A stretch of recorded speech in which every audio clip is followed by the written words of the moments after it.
നമസ്കാരം. Doctor Sreedeepan, the neurologist. നിങ്ങൾക്കറിയാമോ, എൻ്റെ ക്ലിനിക്കൽ പ്രാക്ടീസിൽ അത്യാവശ്യം നല്ല രീതിയിൽ കാണപ്പെടുന്ന ഒരു രോഗലക്ഷണമാണ് മസിൽ ക്രാംസ് അഥവാ മസിൽ പിടുത്തം. അപ്പം മസിൽ പിടുത്തം സാധാരണയായിട്ട് എൻ്റെ രോഗികളിൽ അവർ പറയുന്നത് എങ്ങനെയാണെന്ന് വെച്ചാൽ രാത്രികളിലാണ് കൂടുതലായിട്ട് ഉണ്ടാകുന്നത്. അവരുടെ കാലുകളിലെ മസിലുകളിലാണ് കൂടുതലുണ്ടാകുന്നത്. പക്ഷേ ചില രോഗികൾ പറയാറുണ്ട് അവരുടെ കൈകളിലും അതുപോലെ പാദത്തിലും മസിൽ പിടുത്തം ഉണ്ടാകാറുണ്ടെന്ന്. അത് സാധാരണ കുറച്ച് സെക്കൻഡുകൾ തൊട്ട് മിനിറ്റുകൾ വരെയാണ് നീണ്ടു നിൽക്കാറുള്ളത്. എന്നാൽ വളരെയധികം വേദനാജനകമാണത്. ചിലപ്പോൾ ഒരു മസിൽ ഇങ്ങനെ ഉരുണ്ടിരിക്കുന്നതായിട്ട് അവർക്ക് അനുഭവപ്പെടുകയും ചെയ്യും. മിക്കവാറും അത് കുറയുന്നത് മസാജ് ചെയ്യുമ്പോഴോ അല്ലെങ്കിൽ മസിൽ സ്ട്രെച്ച് ചെയ്യുമ്പോഴോ ആണ്.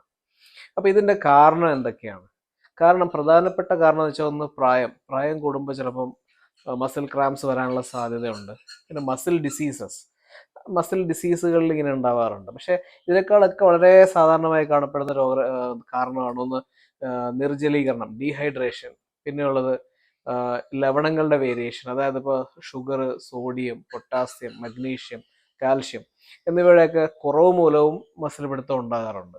അപ്പോൾ നമുക്ക് ഇതിൻ്റെ ചികിത്സ എന്ന് പറഞ്ഞിട്ടുണ്ടെങ്കിൽ നമ്മൾ മെയിനായിട്ട് ഇത് ഇപ്പോൾ നിർജ്ജലീകരണം ചികിത്സിക്കുക, അതായത് വെള്ളം കുടിക്കുക, ഉപ്പ് ചേർത്തിട്ടുള്ള ഭക്ഷണം കഴിക്കുക, ലവണങ്ങൾ അങ്ങനെ നഷ്ടപ്പെടാതിരിക്കുക.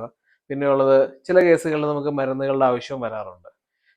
ചില മരുന്നുകളിലാണ് ഇപ്പോൾ വൈറ്റമിൻ ഇ, പിന്നെ എൽ കാർണിറ്റിൻ, പിന്നെ വെരപ്പമിൽ തുടങ്ങിയ ചില മരുന്നുകളൊക്കെ നമ്മൾ ഉപയോഗിക്കാറുണ്ട്. അപ്പോൾ ഇത് വളരെ സാധാരണമായ ഒരു അസുഖമാണ്.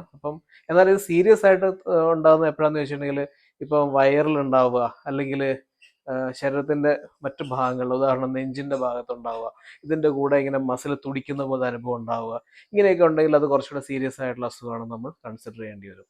നന്ദി. Thank you.